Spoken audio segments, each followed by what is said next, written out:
আজকের ব্লগ ভিডিওটা আমি রিক্সা থেকে শুরু করলাম। Hello everyone, welcome back to my channel দেশি ব্লগ চ্যানেলে সবাইকে স্বাগতম। আশা করি যে যেখান থেকে আমার এই আজকের ব্লগ ভিডিওটা দেখতেছেন সবাই আল্লাহর অশেষ রহমতে ভালো আছেন, সুস্থ আছেন। আমিও কিন্তু বেশ ভালো আছি। বাজারে আসছি টুকটাক কিছু কেনাকাটা করার জন্য। আসলে তো আরএফএল বেস্ট বাই থেকে অল্প কিছু কেনাকাটা করছি রান্নাঘরের কাজ সহজ করার জন্য এবং নিজের বাসাটাকে সুন্দর করে সাজিয়ে রাখার জন্য। আর এই জিনিসগুলো খুবই প্রয়োজন ছিল। এখানে একটা মশলা বক্স কিনছি, যদিও এটা গুঁড়া মশলার বক্স, বাট এটাতে আমি বাটা মশলা রাখবো। তো এটা একটু খুলে দেখতেছি, এর আগে কখনো এই বক্সগুলো আমার ব্যবহার করা হয় নাই।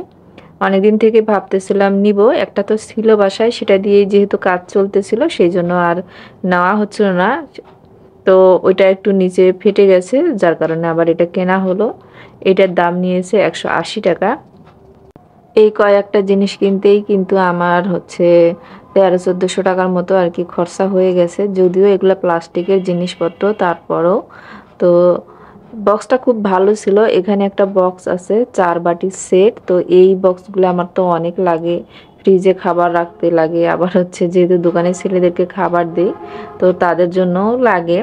তো এই বক্সগুলো সব থেকে বেশি প্রয়োজন হয় সংসারে। তো ওইটা কিনছি, সঙ্গে একটা হচ্ছে আমার যেহেতু গাছ আছে একটা ফুলের টবও কিনছি। তো সেই সাথে সুমাইয়ার জন্য একটা সোয়েটার নেওয়া হয়েছে পিঙ্ক কালার। আর এই টাইপের সোয়েটার তেমন একটা সুমাইয়া পরতে পারে না, ওই যে গলা ঢুকানো সোয়েটারগুলো পরলেই কিন্তু অস্বস্তি করে। কিন্তু তারপরেও ওটা দেখার পর ও ওটাই নেবে, সেই জন্য নিয়ে দেওয়া হয়েছে। এখানে একটা আর্টিফিশিয়াল ফ্লাওয়ার বাস কিনছি। তো এইটা হচ্ছে দেখেই পছন্দ হয়ে গিয়েছিল। তো আমি একটা দাম বলে মানে ওরা একটা দাম বলছে আর আমি একটা দাম বলছি। তো আমি যেই দামটা বলছিলাম বলার সাথে সাথেই ওরা দিয়ে দিছে। এখানে সুমাইয়া কিছু চকলেট নিচ্ছে, তো ওর পছন্দের যেগুলো খেতে পছন্দ করে সেগুলা। বাচ্চারা তো বাইরে গেলে এগুলো না নিলে ওদের মন ভরে না।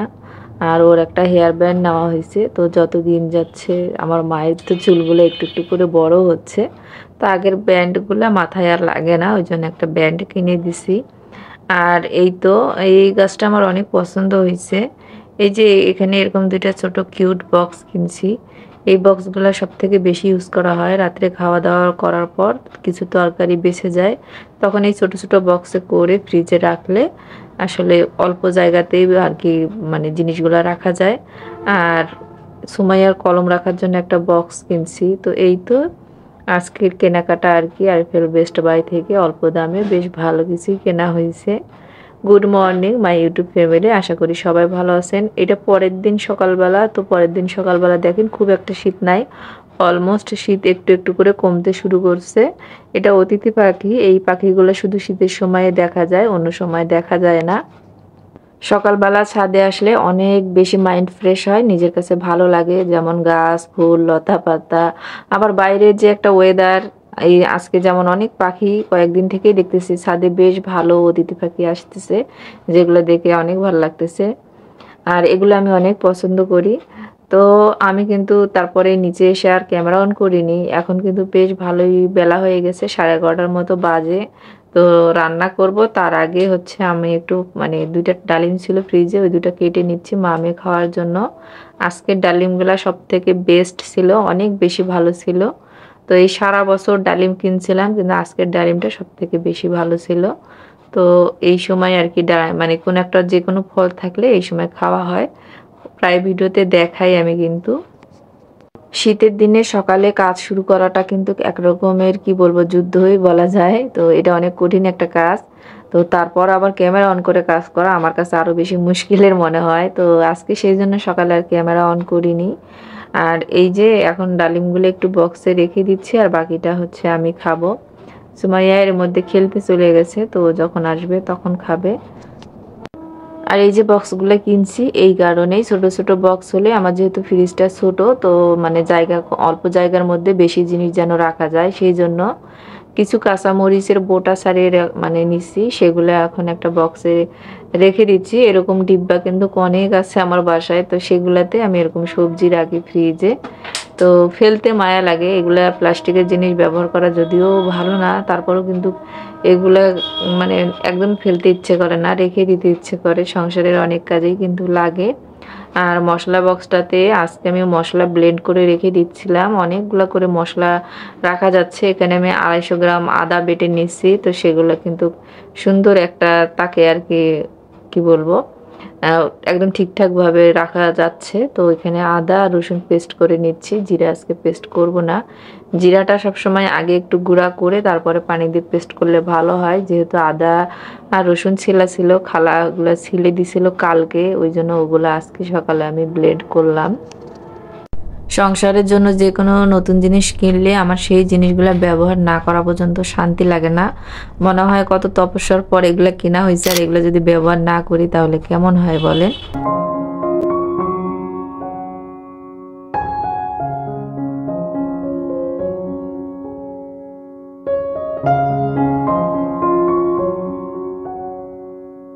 এখানে একটা কড়াই ভালো মতো গরম করে আমি এখানে তেল দিয়ে দিচ্ছি। যে কোনো কিছু ভাজার আগে ভালো মতো তাতিয়ে নিয়ে তারপরে তেল দিতে হবে।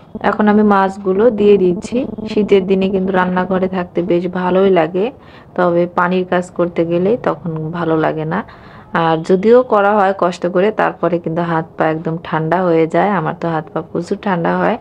শীত হোক বা গরম হোক, যত মানে স্বস্তি তত অস্বস্তি। তবে আমার কাছে মনে হয় গরমটা এবার এত অস্বস্তি দিছে, শীতটা সেই হিসাবে বেশি ভালো আর কি।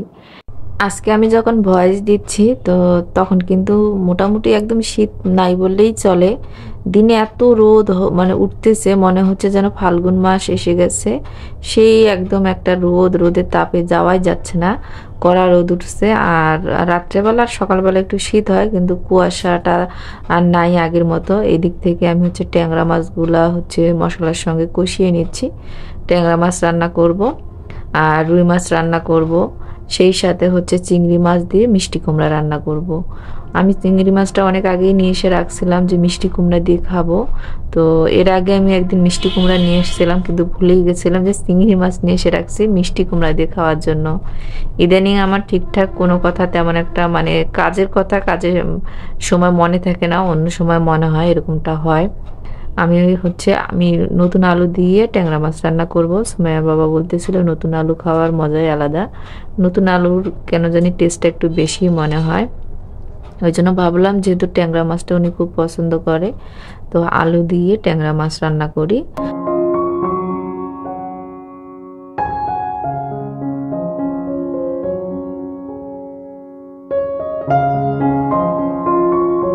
শীত পড়ার পর আমার কেন জানি মনে হচ্ছে দিনের বেলা যে আমি একটা সময় রেস্ট নিতাম, সেই রেস্টটা আমার আর নেওয়া হচ্ছে না। আমি একটু বেশি পরিশ্রম করে ফেলতেছি। তো এটা কিন্তু আমার শরীরের উপর আমি মনে করতেছি যে টর্চার করে ফেলতেছি। তো আমি আগের নিয়মে চলে আসব। দুপুরের মধ্যে সমস্ত কাজ শেষ করে আমি হচ্ছে 1.5-2 ঘন্টা অবশ্যই শুয়ে থাকবো। কারণ ওই যে আমি যেই সময়টা রেস্ট নেই, তো রেস্ট না নেওয়ার কারণে আমার মেজাজটা খিটখিটে হয়ে যাচ্ছে। আর যখনই মেজাজ খিটখিটে হয় সেটা কিন্তু বাচ্চাদের উপর গিয়ে পড়ে, মায়েদের মেজাজ খিটখিটে থাকলে। তো এই জন্য এখন আমাকে সকালবেলা আরও 1 ঘন্টা আগে ঘুম থেকে উঠতে হবে, আর অলসতা না করে কাজে লেগে পড়তে হবে। আর দুপুরবেলা একটু রেস্ট নিতে হবে। এতে মানে আমার কাছে মনে হয় আমার শরীর এবং মাথা দুটাই ভালো থাকবে। তো এদিক থেকে আমার রুই মাছটা মানে ভালো মতো কষিয়ে নিয়ে আমি ঝোলের পানি দিয়ে দিলাম। আর মিষ্টি কুমড়াটা আমি কেটে নিছি। তো এইদিকে আমি চিংড়ি মাছটাতে নুন হলুদ মাখিয়ে রাখছি। আর এটা মিষ্টি কুমড়ার বীজ, সুমাইয়া খেতে অনেক পছন্দ করে, বাট আজকে সে খায়নি কেন জানি, বীজটা পুরাট ছিল না সেই জন্য। এখানে আমি হচ্ছে মেশিনে কাপড় আগেই দিয়ে রাখছিলাম, সেগুলো এখন উঠাই নিচ্ছি। নিয়ে মেশিনটাতে মানে কি বলবো, কভারটা দিয়ে এখানে যে গাছটা থাকে সেটা রেখে দিব, তা না হলে এলোমেলো লাগে। আর আমি মেশিনে কাপড় দেওয়ার পর ওটাকে আর ঢেকে দেই না। আর বালতিতে রেখে দিলাম, আর তরকারিগুলোতে পানি দিয়ে ছাদে গিয়ে মেলে দিতে যাব, কারণ যখনই কাপড় শুকাতে দিতে যাই আমার বেশ টাইম লাগে নিচে আসতে, তো সেই জন্য।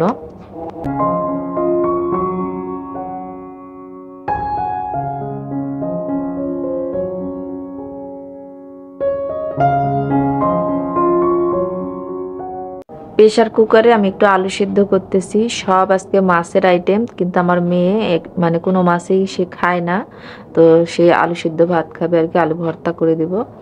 সেই জন্য আলু সিদ্ধ বসিয়েছি। আর নতুন আলুর ভর্তা তো বেশ ভালোই লাগে খেতে, আরও আলু ভর্তা অনেক পছন্দ করে। আর মাছের তরকারিগুলো আমার কিন্তু অলমোস্ট হয়ে গেছে, ওগুলো এখন আমি তুলে নিয়ে আবার মিষ্টি কুমড়ার তরকারিটা বসিয়ে দিব। তো এই তো চিংড়ি মাছটা আমি কষিয়ে নেব। আমি চিংড়ি মাছ মানে তেলে ভাজি না, এরপরে মিষ্টি কুমড়াটা দিয়ে ভালো মতো কষিয়ে আমি নেব। তারপরে আমি পানি দিইনি, ওই মিষ্টি কুমড়া থেকে পানি বেরিয়েছিল।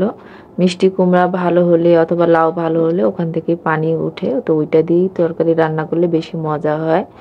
তো কষিয়ে নেয়। আর ওই যে বললাম, দিন শেষে নিজেকে আর কি নিজেই ভালো রাখার দায়িত্ব নিতে হয়। তো রান্নাবান্না শেষ করে আমি খাবার দাবার খেয়ে একটু রেস্ট করব। আজকে অনেক টায়ার্ড লাগতেছিল। ট্যাংরা মাছের তরকারিটা এখন একটা বাটিতে তুলে নিচ্ছি। তো আসলে যে কোনো কাজ করার আগে প্ল্যান করতে হয়। ইদানিং ওই যে গরম নাই, শীতের দিন তো কাজ করতে ভালো লাগে, আর আমিও ওইভাবে কাজ করেই চলি। এতে করে আমার শরীরের উপর অনেকটা প্রেশার দিয়ে ফেলছি। সেই জন্য আজকে ভাবলাম যে না, নিজেকে আগে ভালো রাখতে হবে, পরে কাজ। আর আমার একটু অভ্যাস খারাপ আছে, আমি একটু বেশি কাজ করতে পছন্দ করি। এতে করে যে আমার শরীরের উপর প্রেশার পড়ে এটা আমি বুঝিই না। এটা কিন্তু আমার দোষেই হয়। তো যাই হোক, সব কিছুর পরে কিন্তু আগে নিজেকে ভালো থাকতে হবে। এই যে কাপড়গুলো এখন আমি উপরে নিয়ে যাব। মিষ্টি কুমড়াটা পানি ছাড়তে শুরু করছে, ঢাকনা দিয়ে আর কি আঁচটা একটু কমিয়ে রেখে দিলাম। তো কাপড়গুলো মেলে দিয়ে এসে রোদ আছে, তাহলে শুকিয়ে যাবে। এরপরে আমি নিচে এসে এখন খাবার খেতে নিয়েছি। আর আমি কিন্তু সকালবেলা শাওয়ার করে তারপরে গিয়েই রান্নাঘরে ঢুকি রান্না করার জন্য। আর মিষ্টি কুমড়ার তরকারিটা আজকে অনেক মজা হয়েছিল। পরে আমি আলু ভর্তা করার সময় একটা বেগুনও ভর্তা করে নিয়েছি। ভর্তা করতে নিলে মনে হয় আরেকটু কিছু ভর্তা করি। তো বেগুন ভর্তা আর মিষ্টি কুমড়া দিয়ে চিংড়ি মাছের তরকারি আর একটা জলপাইয়ের আচার নিয়েছি। এরপরে আমি সুমাইয়াকে নিয়ে আর কি বাইরে আসছি। বলতেছিলাম না রেস্ট করব, কিন্তু রেস্ট আর করা হয়নি। ও বলতেছিল একটু বাইরে আসবে। তো কি আর করব, মেয়েকে নিয়ে বাইরে চলে আসলাম। তো একটু ঘোরাঘুরি করে বাসায় আসছি। আর এখানে চিকেন ফ্রাই করে নিচ্ছি রাত্রেবেলা আর কি, মানে সন্ধ্যার পরে নাস্তা করার জন্য। বাইরে থেকে এসে একটু রেস্ট করে এখন চিকেন ফ্রাই করতেছি। তো আশা রাখি আজকের ব্লগটা আপনাদের ভালো লাগছে, আর ভালো লাগলে অবশ্যই একটা ভিডিও রিলেটেড কমেন্ট করে দিবেন। আর একটা ভিডিও রিলেটেড কমেন্ট একটা ভিডিওর জন্য অনেক বেশি হেল্পফুল। আর আপনারা যারা ইউটিউবাররা আমার ভিডিও দেখেন তাদের জন্য কিন্তু অনেক হেল্পফুল। শুধু আমার ভালো করবেন না, আপনারা নিজেদেরও কিন্তু এর মধ্যে দিয়ে ভালো করবেন। ইউটিউব বুঝতে পারে যে আপনি ভিডিওটা কি কারণে দেখেছেন। তো এরপরে কিন্তু আপনাদের চ্যানেলগুলো প্রমোট করবে ইউটিউব নিজে থেকেই। আল্লাহ হাফেজ।